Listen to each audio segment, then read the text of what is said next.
Hi, I'm Michaela, and I'm the Membership Associate here at BIMA. Today we have another great interview with another artist. Today we have Peregrine O'Gormley, whose show Old Tree is being exhibited at BIMA until September 27th, and I'm just so excited for us all to learn a lot more about Peregrine and his work.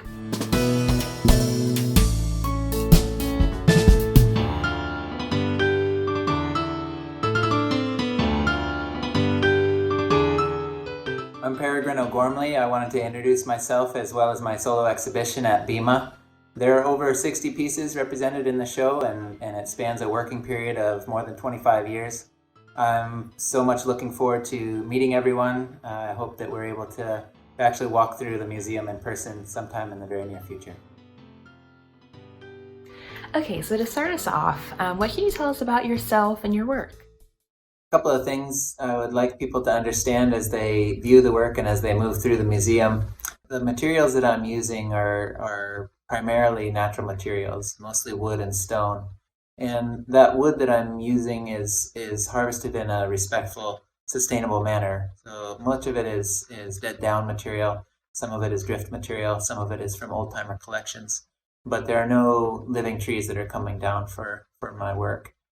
And the other thing that I want people to understand is that the surfaces that you're seeing are the finished surfaces you're seeing on the sculpture are entirely hand tooled. So all of that multitude of polished facets that you're viewing are made entirely with gouges and chisels and knives, and no sandpaper is being used at all. Can you tell us about any particular techniques that you use?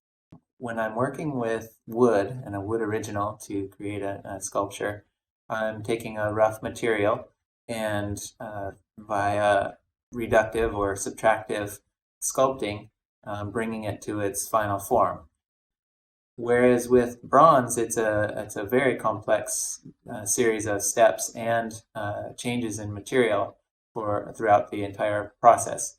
You're starting with your original, whatever that's made out of, whether it's clay or it's wood in my case, and then you're taking a mold of that original shape, and then you are pouring liquid wax into that mold, which gives you a wax pattern of your original. Then you place that wax pattern into a waste mold. And then you take, once that's dried or cured, then you put that entire component into a kiln and melt out the wax and fire the investment mold. And then you're left with a hollow space or a cavity in that investment mold. Then you pour the liquid wax into that cavity and remove the waste mold. And then you're left with the bronze. You cut off all the spruing and chase it back, refine that back to its original form, and then you take the final step of doing the patina, which gives it its color. How did the landscape of where you grew up influence you as an artist? I grew up in the mountains of central New Mexico at about 7,000 feet of elevation on 40 acres that border the national forests. It gave me a very strong appreciation for the natural world. In addition to that, my father was a very knowledgeable and wonderful teacher as well as storyteller, and he had a deep concern for the well-being of the natural world, and certainly passed that on to me. And in addition to that, he really passed on a very very special way of seeing and of viewing the world. Who was the first artist that you looked up to, and who do you look up to now?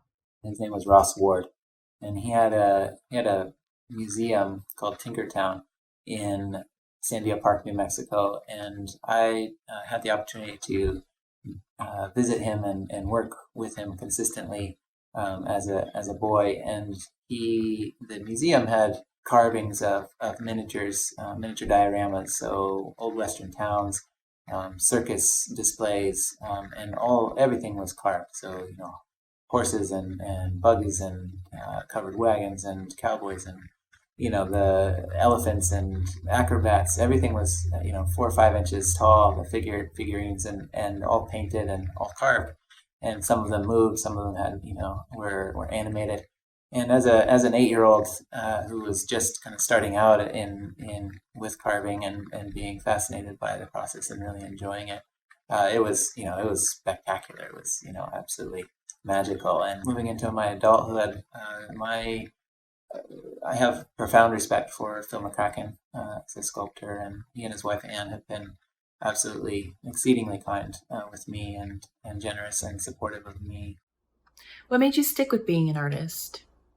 I came to the conclusion that if I didn't pursue artwork full time, if I did not commit to working as an artist full time, that I was not going to be able to have the opportunity to take it to the next level, to take it to the level I really wanted to, and just out of the simple math of it, not having the sheer number of hours required to take it to that level, and doing it on the side, on weekends and in the evenings and that kind of thing, it just isn't. I wasn't going to get there, and so I made the decision to switch over to artwork full time, and I'm certainly very glad I did so. Are there any skills that you still want to learn?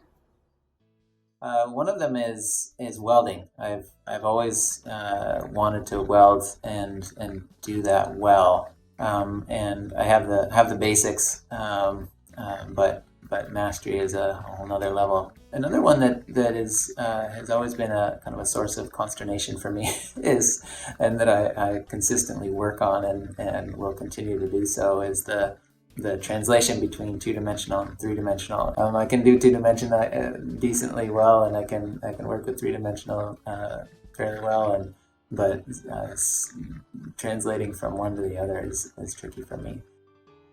What is your favorite quote? Well, can I do two? There are two that come to mind. First one is Harold Whitman. Don't ask yourself what the world needs. Ask yourself what makes you come alive, and then go and do that. Because what the world needs is people who have come alive. And then the other one is from Mother Teresa, and it goes like this: There's no such thing as great deeds. There are only small deeds done with great love.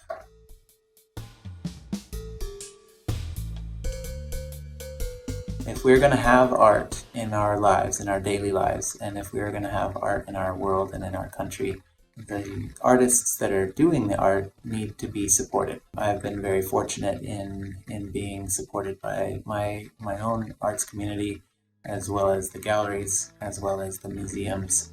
And those museums require support from their members and from the artists as well.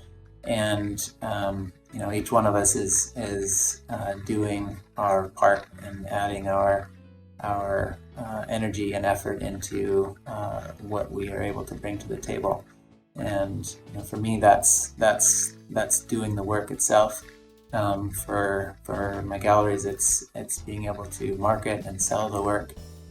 For the patrons, it's purchasing the work and having it in their homes and being able to show that work to their community and their friends. And so and with BIMA, it's a wonderful museum and a very special institution. BIMA in particular is an incredibly beautiful venue and staffed by just some of the most heartfelt people in the world. So I can't say enough good about it, nor can I express quite the depth of my gratitude and honor in being able to share with BIMA.